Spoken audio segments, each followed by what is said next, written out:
하나님이 심판을 하실 때 아무 이유 없이 심판하시지 않습니다.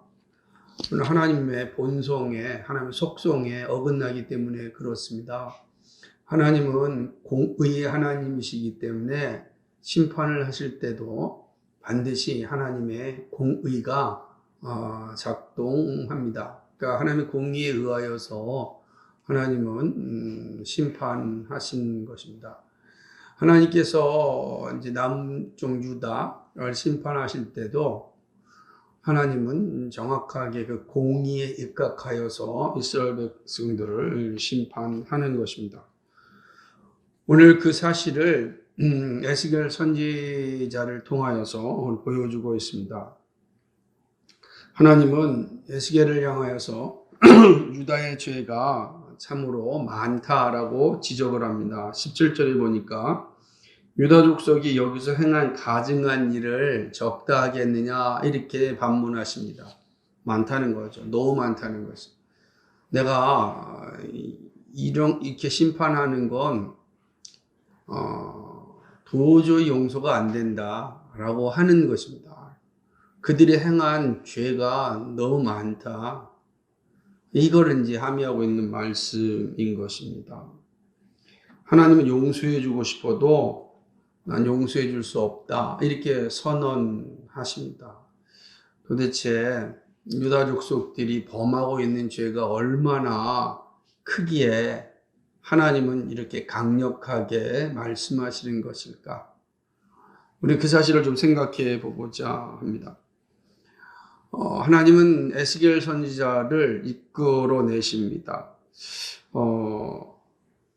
하나님이 이제 에스겔 선지자에게 임한 때가 언제냐면 에스겔이 포로로 잡혀간 지 6년 6월 5일째 되는 날입니다. 그때 집에 장로들과 함께 앉아 있었습니다. 그때 하나님의 영광이 나타나셔서 그를 이끌어서 어디로 데려가냐면 예루살렘으로 데려갑니다. 자, 지금 에스겔이 있는 곳은 바벨론 땅입니다. 그발 강가입니다. 바벨론에서 예루살렘은 어마어마하게 먼 거리입니다. 슬쩍 갔다 올 만한 거리가 아닙니다. 그래서 오늘 표현해 보니까 천지 사이에 들어 올려서 예루살렘으로 데려가셨다 이렇게 표현하고 있습니다.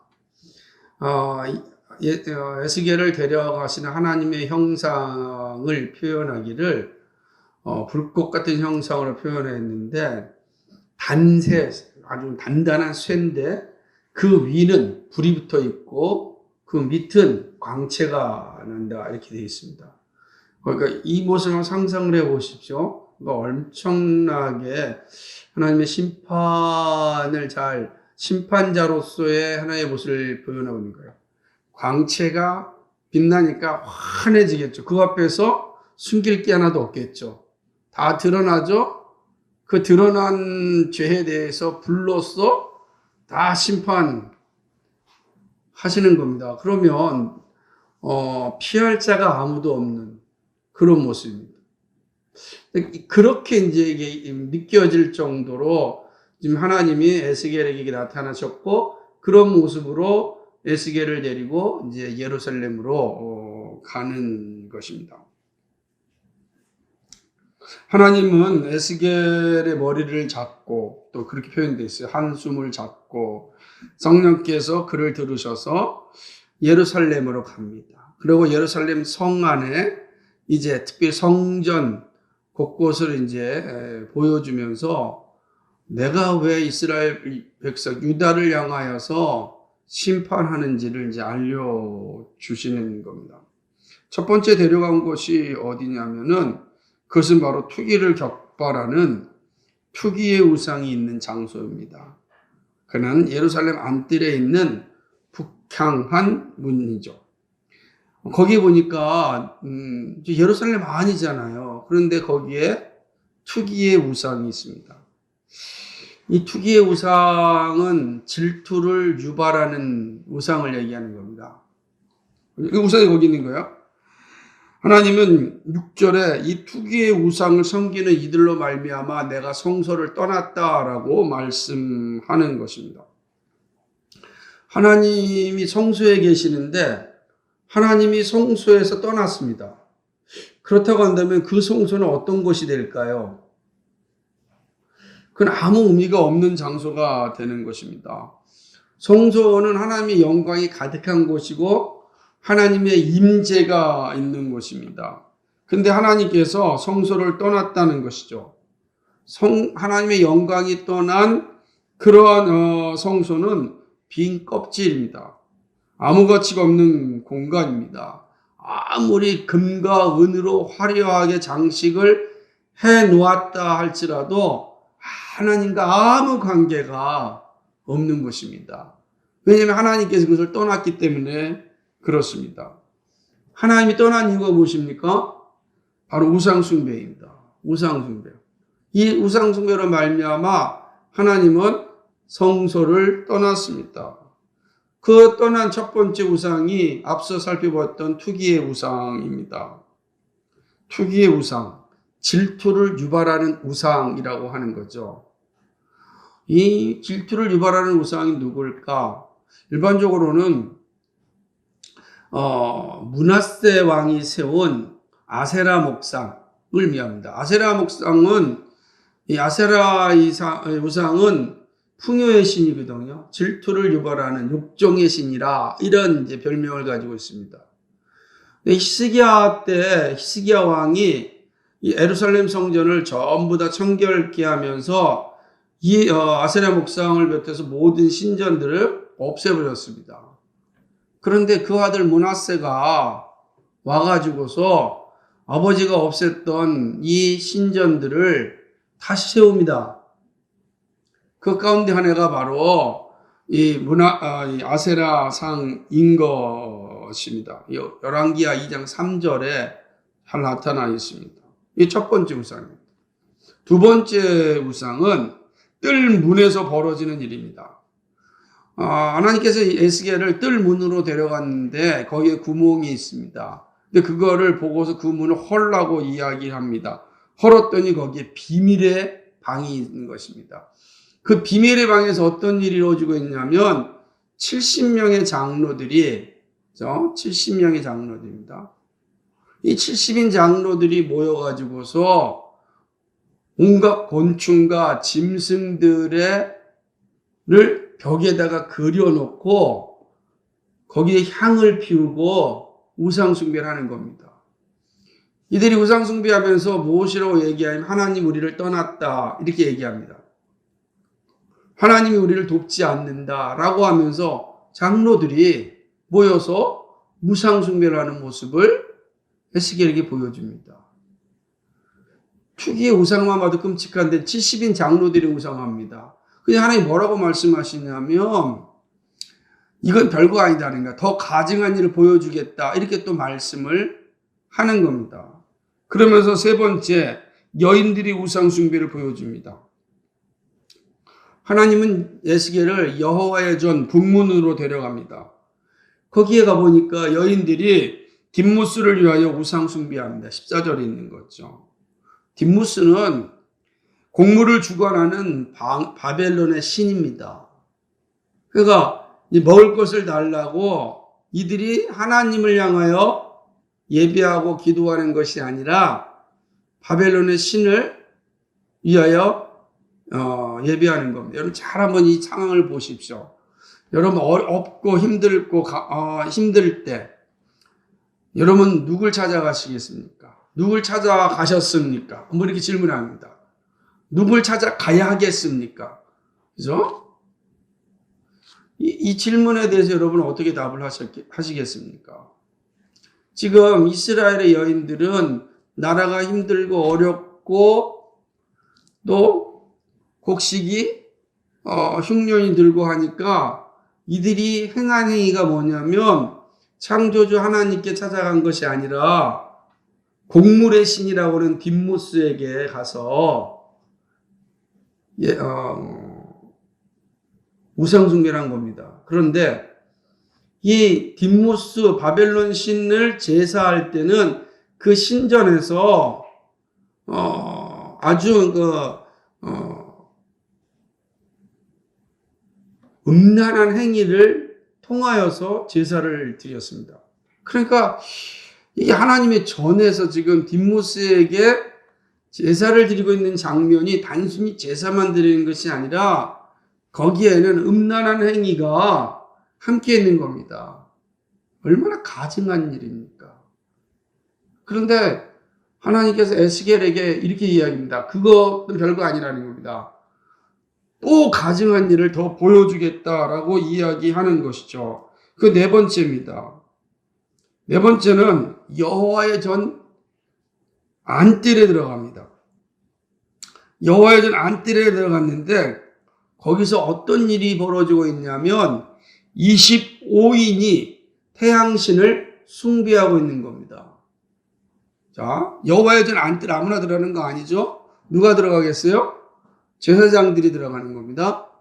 원래 제사장들은 12지파로 되어 있고 한 지파당 12그룹으로 되어 있고 한 그룹당 2명씩 되어 있습니다. 그리고 한 사람은 대제사장입니다. 그러니까 25명이라는 건 제사장 그룹 전체를 의미하는 거예요. 이 제사장 그룹들이 무엇을 하고 있냐면 태양신을 지금 섬기고 있습니다. 태양신은 생명을 주관하는 신이라 원래 그래서 12월 25일을 태양신을 숭배하는 날이었습니다. 원래는. 그렇죠? 근데 이 12월 25일 태양신 숭배하는 날을 바꿔서 예수님을 경배하자라는 날로 바꾼 거예요. 왜냐하면 흑암의 세력을 물리치기 위한 그러한 선배들의 생각이었습니다. 지금 예루살렘 성전에서 제사장들이 하는 일이 무엇이냐면 태양신을 섬기고 있는 겁니다. 근데 장면을 보면 이렇게 돼 있어요. 어떻게 되어 있냐면 그들이 낫을 동으로 향하여 태양신을 섬겼습니다. 낫을 동으로 향하였다. 이 말은 뭐냐면 하나님을 등졌다라는 뜻이에요. 하나님을 등지고 태양신을 섬기는 거죠. 제사장들이요. 그래 하나님 보시기에 얼마나 기가 막힌 일이겠습니까? 그래서 말하는 겁니다. 내가 이러는데도 용서할 수 있겠느냐라고 말씀하는 거예요. 유다의 죄악들이 이렇게 극악무도한데 내가 용서할 수 있겠느냐라고 이야기하는 겁니다. 이들이 하는 행위에 대해서 하나님의 마음이 어떻게 보이냐 17절에 보니까 심지어 나뭇가지를 그 코에 두었다라고 이야기하고 있습니다. 태양신을 섬길 때 인간의 코에서 나오는 이 숨소리, 호흡소리 때문에 태양신을 부정타게 할까봐 나뭇가지로 코를 가린 거예요. 이게 누가 하는 짓이에요? 이게 제사장들이 하고 있는 짓이라고.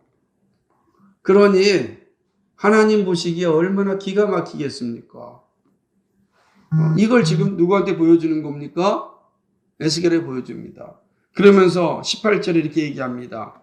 같이 읽어볼까요? 시작. 그러므로 나도 분노로 갚아 아껴보지 아니하고 긍휼을 베풀기도 아니하리니 그들이 큰 소리로 내 귀에 부르짖을지라도 내가 듣지 아니하리라. 그렇습니다. 아끼지 않고 긍휼을 베풀지 않고 기도를 듣지 않겠다라고 말씀합니다. 하나님의 영광이 떠난 이들의 모습입니다. 우상숭배는 하나님 앞에 가장 가증스러운 일이며 하나님의 영광이 더 이상 머물지 않습니다. 하나님의 영광이 머물지 않는 곳에 남는 것은 하나님의 심판입니다. 하나님의 영광이 떠난 곳에는 하나님의 심판만이 존재합니다. 하나님의 선지자를 통하여 유다의 죄와 심판에 대해 말씀하셨습니다. 이렇게 말씀하신 건 사실 은혜를 주시기 위함이거든요.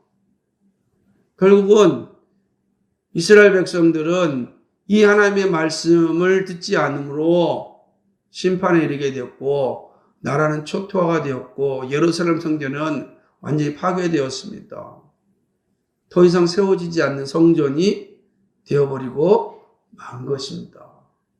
자, 우리는 이 8장의 말씀을 통하여서 우리에게 말씀하시는 좀 교훈을 좀 생각해 보겠습니다.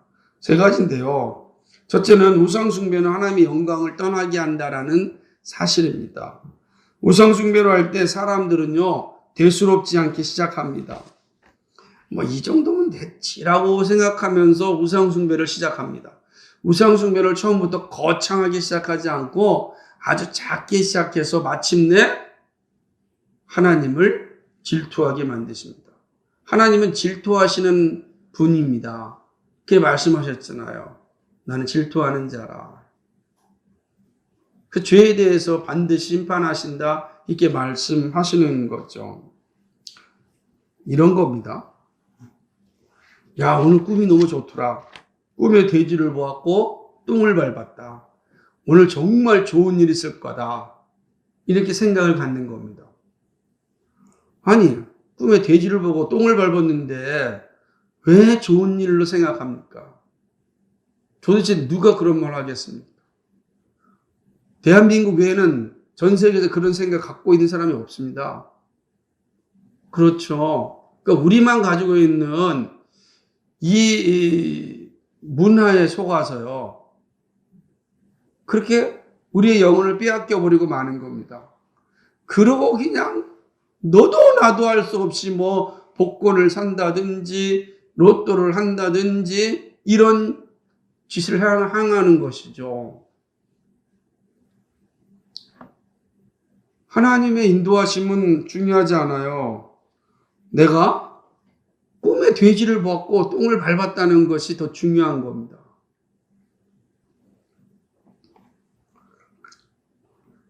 좋은 일이 있을 거라고 생각하는 순간 사단은 그 자리로 들어옵니다. 싹 들어오는 거예요.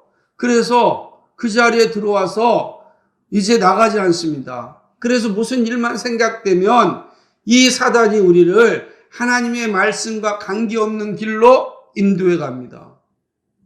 예수를 믿어요. 평범할 때는 예수를 믿어요. 주여라고 얘기해요. 그런데 토요일날 저녁에 꿈을 꿨는데 돼지를 봤어요. 그러면 주일날 하루 종일 예배를 드려야 되는데 돼지 꿈 때문에 복권 사야지 말씀이 안 들어오는 거예요.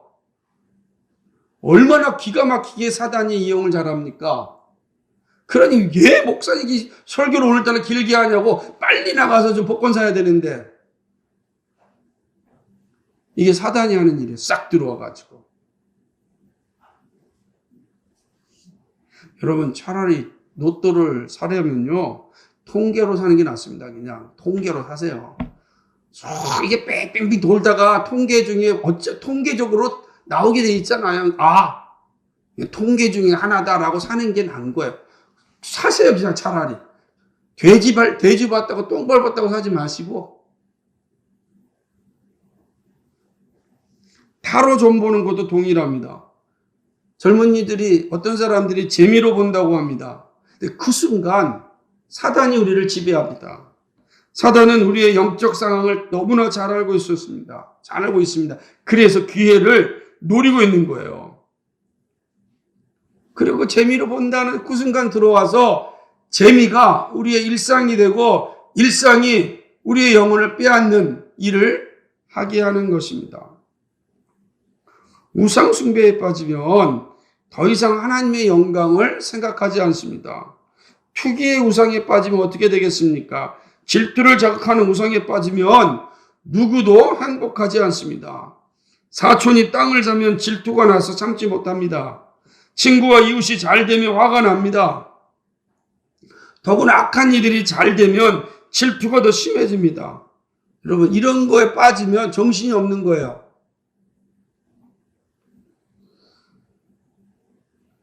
그런데 생각을 해보세요. 악한 자들이 잘 되는 게 그게 어떤 의미입니까? 악한 자들이 잘 되는 것은요. 하나님의 심판을 향하여 달려가는 일입니다. 그들은 결코 잘 되는 것이 아닙니다. 잘 된다고 보게 하는 것이 질투우상에 빠지는 거예요. 그래서 맞아. 역시 예수 믿지 않아도 잘 되는 거에 대해서 내 마음속에 하나님의 뜻을 생각하지 않고 왜 하나님은 나한테 이런 은혜를 주지 않느냐. 나쁜 놈들은 잘 되는데 왜 나한테는 그런 은혜를 주지 않느냐라고 항의합니다. 시험 듭니다. 기쁨을 빼앗겨버리고 맙니다. 누가 좋아하겠습니까? 사단이 좋아하는 거죠. 그리스도인은 자족의 영광에 빠져 사는 사람입니다. 합력하여 선을 이루는 하나님을 믿음으로 살아갑니다. 나와 함께 하신 하나님, 우리 전사님이 기도하였던 것처럼 에베네셀의 하나님을 믿는 거예요. 지금까지 인도해 주셨다는 건 뭡니까? 오늘도 인도하고 앞으로도 인도해 주신다는 확신입니다. 그 믿음으로 살아가는 사람들, 그것이 바로 그리스도인입니다. 하나님의 영광은 믿음으로 사는 이의 심령에 있습니다. 예수를 믿을 때 성령이 우리 안에 거하십니다. 하나님의 영광이 임재하는 것입니다. 그게 그리스도인이에요. 근데 여기에 우상이 들어오면 어떻게 되겠어요? 하나님의 영광이 떠나는 겁니다. 하나님의 영광을 생각하지 않거든요. 우리가 우상을 이기려면은 다른 길이 없어요. 우리 하나님의 영광을 떠나지 않게 하고 그 영광 가운데 푹 빠져 사는 일은 오직 하나입니다. 날마다 예수 그리스도를 믿음으로 고백하는 거예요. 그러므로 사단이 우리 안에 들어와서 우리의 영광을 가로채지 못하게 하는 겁니다. 여러분, 그 순간순간마다 예수 그리스도의 이름으로 물리치셔야 됩니다. 어떠한 일을 할지라도 주 예수 그리스도의 이름으로 고백하고 그 이름에 의존할 때 우리는 우상 숭배에 빠지지 않습니다. 하나님의 영광 가운데 거하며 살아가는 자가 되는 겁니다. 이런 은혜가 있길 바랍니다.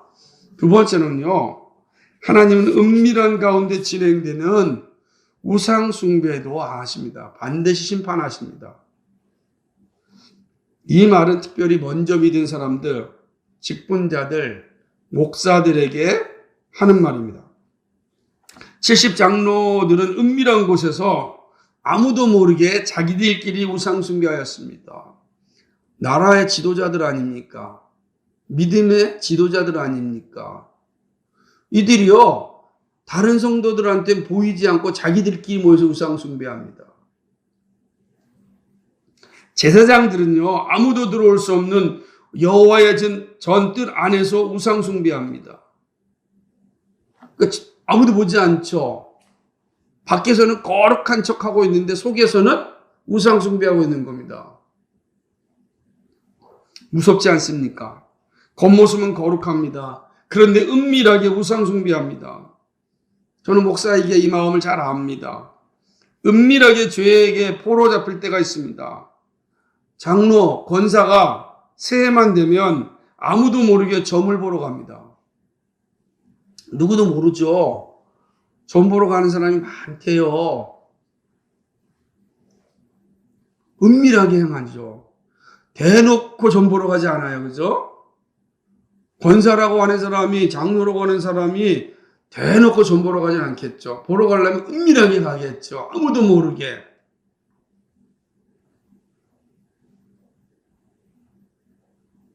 하나님이 그거를 모르시지 않습니다. 자족을 강조하면서 부족한 것에 대하여 두려울 때가 있습니다. 다른 것을 의지하고자 하는 마음이 생길 때가 있습니다. 우리가 자족하자라고 하는데 많이 부족해요. 여러 가지 부족하면 몸도 건강도 부족해요. 물질도 부족해요. 나의 주변의 상황도 어려워지면 우리는 자꾸만 두려움이 생깁니다. 그래서 다른 것을 의지하고자 하는 마음이 생깁니다. 하나님은 이런 것들과 겸하여 섬기지 말라고 하였는데 그걸 잊어버리고 삽니다. 믿음이 없으면 모두를 의심합니다. 세상에 나밖에 없다고 생각합니다. 그러면 온갖 우상을 의지하며 살아가게 되는 것입니다. 우리 주변에 풍요의 신, 재물의 신, 다산의 신, 질투의 신, 권력의 신 등이 얼마나 많이 있습니까? 겸하여 예수님을 섬기는 것이죠. 그것도 은밀하게 섬깁니다. 그러다가요, 본심이 툭 터져 나올 때가 많습니다. 그 가운데 대표적인 게 무엇인지 아십니까? 이왕이면 다홍치마라고 하는 신앙입니다. 이왕이면 다홍치마죠. 예수 잘 믿고 돈도 잘 벌고, 그죠? 이왕이면 다홍치마죠. 좋은 직장도 다니고 믿음도 좋고 이왕이면 다홍치마 아닙니까? 이런 신앙을 갖는 겁니다. 그래서 거기에 부족하면 그것이 하나님의 뜻과 상관없이 무조건 배제하며 살아갑니다. 이게 얼마나 무서운 건지 몰라요. 도대체 우리의 신앙은 어디에 있고 무엇을 믿고 의지하고 살아가는지, 이것도 있고 저것도 있으면 좋겠다는 생각입니다. 이것이 은밀한 우상숭배입니다. 아무도 몰라요. 아주 은밀하게 자기가 하기 때문에 밖에 있는 사람 몰라요. 근데 하나님은 아신다고요. 장로가 되려면 돈이 있어야 된다는 생각. 연합회 회장이 되려면 돈이 있어야 된다는 생각. 총회장이 되려면 교회가 커야 된다는 생각. 큰 교회 목사는 하나님이 크게 쓰는 사람이라는 생각. 세상에서 성공해야 교회에서도 인정받는다는 생각 등. 그럴듯하지 않습니까? 이게 은밀한 우상숭배입니다. 그렇죠? 직책이 없어도 돈이 없어도 하나님이 주신 은사를 활용할 수 있으면 됩니다. 하나님 그 은사에 맞게끔 일을 하십니다. 저는 최근에 임시정보와 기독교라고 하는 책을 읽으면서 도산 안창호 선생님이 얼마나 위대한 분인가를 또 알게 되었습니다.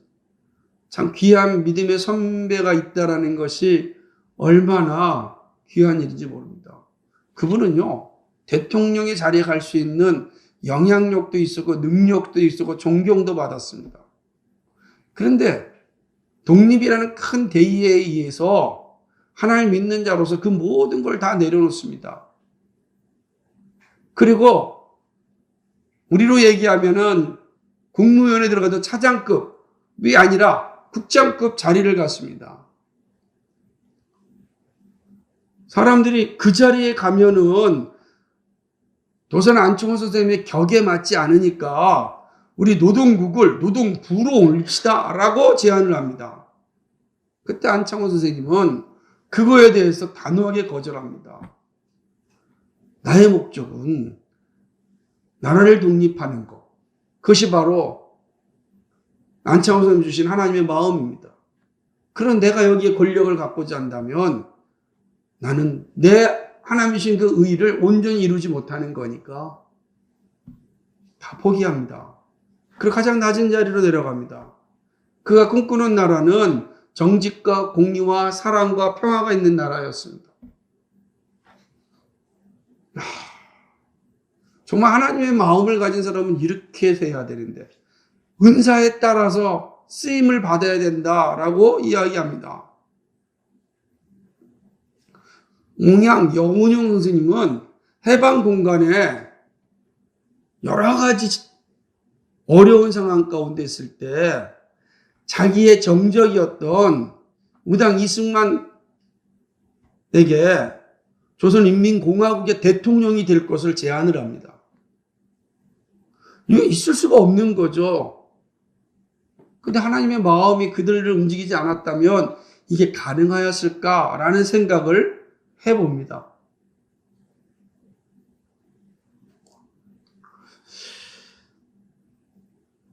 하나님은요, 우리가 가지고 있는 은밀한 우상 숭배를 잘 보고 있습니다. 정말 저 사람이 하나님의 마음을 가진 사람인지, 그죠? 아니면 은밀하게 우상 숭배하면서 살아가고 있는지 아신다라고 하는 것입니다. 성령께서 우리의 내면의 벽을 허물 때가 있습니다. 그때 모든 우상 숭배의 죄가 드러날 것입니다. 그러므로 아무도 보는 이 없을 때 예수님을 더욱 고백해야 됩니다. 은밀한 가운데서 우리의 기도를 들어주시는 그 하나님께 늘 기도해야 됩니다. 정말 중요하죠. 여러분이 혼자 있을 때 항상 주 예수님의 이름을 고백하는 게 정말 중요합니다.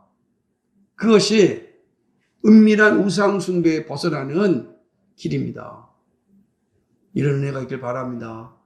마지막 세 번째는 말씀이 전해질 때가 우상의 길에서 돌이킬 수 있는 마지막 기회라는 사실입니다. 하나님께서 선지자를 통하여 비참한 현장을 보여주시는 것은 마지막 기회입니다. 말씀이 전해지는 것은 기회가 있음을 의미합니다. 죄에서 돌이키는 기회입니다. 회개의 기회입니다. 다시금 믿음의 고백할 기회입니다. 예수님은 회개하라, 천국이 가까이 왔다고 하였습니다. 사도들은 회개하고 주 예수를 믿고 성령을 받으라고 하였습니다. 주 예수를 믿으라, 그리하면 너와 내 집이 구원을 받을 것이라고 하였습니다. 처음 사랑을 회복하고 처음 행위를 가지라고 말씀하십니다. 경건의 모양은 있으나 경건의 능력을 부인하는 자들에게서 돌아서라고 말씀하셨습니다. 사람들이 진리를 들으려고 하지 않을 때 오히려 모든 일에 근신하고 고난을 받으라고 하였습니다. 이 믿음의 사람들이 전해주는 말씀입니다. 말씀이 전해지는 것은 마지막 기회입니다. 말씀이 우리에게 온다는 것은 은혜가 왔다는 그런 증거입니다. 여러분, 문이 닫히면, 다시 말하면 말씀이 더 이상 증거되지 아니하면 소망이 없습니다. 문이 닫히면 열자가 없어요. 말씀이 멈추면 다시 말씀을 열 수가 아무도 없습니다. 오직 하나님의 은혜가 하나님의 주권대로 우리에게 임해질 때 그때가 은혜의 시간이고 기회의 시간이고 복받는 시간이라는 사실입니다. 선지자를 통하여 주시는 말씀은 듣는 자에게 회개할 기회를 주십니다. 오늘 우리에게 주시는 주님의 복음 역시 마지막 기회입니다. 여러분, 오늘 우리가 듣는 이 말씀이 내일 또 들을 수 있다고 우리 아무도 장담하지 않습니다. 못합니다. 내일 하나님이 이 땅까지 오신다면 오늘 들은 말씀이 우리로 하여금 구원에 이르는 은혜를 누리게 하는 겁니다. 그러므로 지금이 은혜 받을 만한 때요, 구원의 날이다 라고 말씀하시는 겁니다. 말씀을 들을 수 있으면 생명을 얻는 길입니다. 그런데 이 땅에는 말씀이 있어도 듣는 사람이 적습니다. 그래서 회개의 기회를 얻지 못하고 영원한 심판에 떨어지는 이들이 수두룩합니다. 사랑하는 여러분, 오늘 말씀이 여러분에게 들려주시는 선물입니다. 말씀을 듣고 그 말씀이 여러분 가운데 들려진다면 믿음의 고백과 회개가 있기를 소망합니다. 사랑하는 여러분, 지금까지 믿음으로 살려고 몸부림치신 것을 잘 알고 있습니다. 우상 숭배의 자리에 서지 않으려고 바른 믿음을 지키려고 애쓴 것 잘 알고 있습니다. 여러분, 그 믿음 끝까지 유지하십시오. 끝까지 변함없이 지킬 수 있기를 위하여 기도하시기 바랍니다. 주님께서 여러분과 끝까지 함께 하실 것입니다. 그러나 우리는 하나님의 진노가 임하면 누구도 피할 수 없음을 잘 알고 있습니다. 하나님은 회개의 기회를 주었는데 듣지 않고 우상숭배의 자리에 선다면 더 이상 용서함이 없다고 말씀하십니다. 현대의 신학자처럼 하나님의 은총이 궁극적으로 모두에게 임한다는 생각은 하나님에게는 없습니다. 오늘 말씀에 그 사실을 분명하게 보여주고 있지 않습니까? 하지만 회개하는 자에게는 은혜가 임합니다. 용서함을 받게 됩니다. 회개는 우상 숭배의 자리에서 떠나는 일입니다. 하나님의 영광을 회복하는 일입니다. 사단에게 틈을 주지 않는 일입니다. 그러기 위해서 우리가 해야 될 것은 날마다 믿음 고백이 있어야 됩니다. 날마다 믿음 고백은 반드시 회개와 함께 일어납니다. 우리가 회개하고 주 예수 이름으로 고백하는 겁니다. 나의 죄를 용서해 주시고 주여 나를 도와주셔서 우상 숭배의 자리에 빠지지 않게 해달라고 간구해야 됩니다. 은밀한 우상 숭배에서도 벗어나게 해달라고 기도해야 하는 것입니다. 그거 외에는 우리가 이 땅에서 이 우상 숭배의 싸움에서 이길 수 있는 길이 없습니다. 사단의 이 아주 지능적인 이 유혹을 이기는 길도 이거 외에는 없는 것입니다. 믿음의 고백은 어떻게 이루어지겠습니까? 말씀을 듣고 묵상할 때 일어납니다. 말씀을 기억하시고 입을 벌려 주님을 고백하시기 바랍니다. 항상 말씀을 가까이 할 때 성령께서 말씀을 통하여 우리에게 나타나시고 그리고 그 성령은 우리로 하여금 주 예수 그리스도를 바라보게 합니다. 그 모든 일들은 우리의 입술의 고백을 통하여 이루어지는 것입니다. 여러분 날마다 주 예수의 이름으로 항상 고백하십시오. 그럼 성령께서 우리를 도우주십니다. 이러한 은혜가 정말 주님 오시는 그날까지 계속되기를 소망합니다. 하나님께서 보여주시는 이 말씀 앞에 나는 어떤가 잘 돌이켜보고 우상 숭배는 하나님의 영광이 떠나는 길임을 정확히 기억하셔야 됩니다. 하나님의 은밀한 우상 숭배에 대해서도 알고 계심을 잊지 마셔야 됩니다. 하나님의 말씀이 우리 가운데 임할 때 그 기회임을 아시고 말씀이 나에게 올 때 그 말씀을 듣고 온전히 회개하여 믿음의 자리에 서시기 바랍니다. 그리고 날마다 주 예수의 이름을 불러 고백하는 것이 이 마지막 시대의 우상 숭배에 빠지지 않고 하나님을 영화롭게 하는 길이요 하나님의 복을 누리는 길입니다. 그 은혜가 우리 가운데 충만하기를 주님의 이름으로 축복합니다. 거룩하시고 자비하신 아버지 하나님 참으로 고맙고 감사를 드립니다. 오늘 에스겔 선지자를 통하여서 우리에게 보여주시는 이 말씀을 들었습니다. 하나님 아버지, 이 유다의 이 우상숭배의 이 죄악이 얼마나 악한 것인지를 하나님 보여주십니다. 특별히 지도자들이 범한 이 죄악들 하나님 반드시 기억합니다. 왕과 장로들과 제사장들, 이 교회의 지도자들, 직분자들이 행한 이 범죄에 대하여 하나님은 심판을 하십니다. 오 하나님 아버지, 오늘도 이 땅에 거하는 정말로 교회 직분자들, 목사와 장로와 그리고 집사라고 하는 이 직분을 맡은 자들, 하나님 앞에 두렵고 떨림으로 서게 하여 주옵소서. 아버지 하나님 정말로 은밀한 우상숭배에 빠지지 않게 하여 주옵소서. 아버지 경건의 모양만 있고 경건의 능력이 없는 그런 악한 자들 되지 않도록 주여 도와 주시옵소서. 오 하나님 아버지, 교회 직분자들이 바로 설 뿐만 아니라 아버지 하나님 온 성도가 하나님 앞에 바로 서서 믿음의 주 온전한 예수를 바라봄으로 날마다 입술을 열로 주를 고백함으로 우상 숭배의 자리에 서지 않게 하여 주시옵시고 하나님의 영광이 떠나는 그런 아픔을 겪지 않게 하여 주시옵시고 오직 하나님의 임재가 충만하여 하나님께 영광 돌리는 삶이 될 수 있도록 주여 도와 주옵소서. 아버지 간절히 소망합니다. 우리는 연약하고 부족하기에 주님의 도우심이 없이는 결코 이 우상숭배의 싸움에서 지능적인 사단의 유혹에서 이겨낼 도리가 없습니다. 성령님 도와주십시오.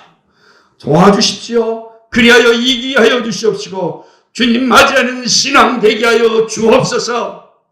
하나님께 영광 돌리는 우리의 삶이 될 수 있도록 인도하여 주옵소서. 감사드리며 예수 그리스도의 받들어 기도하옵나이다. 아멘.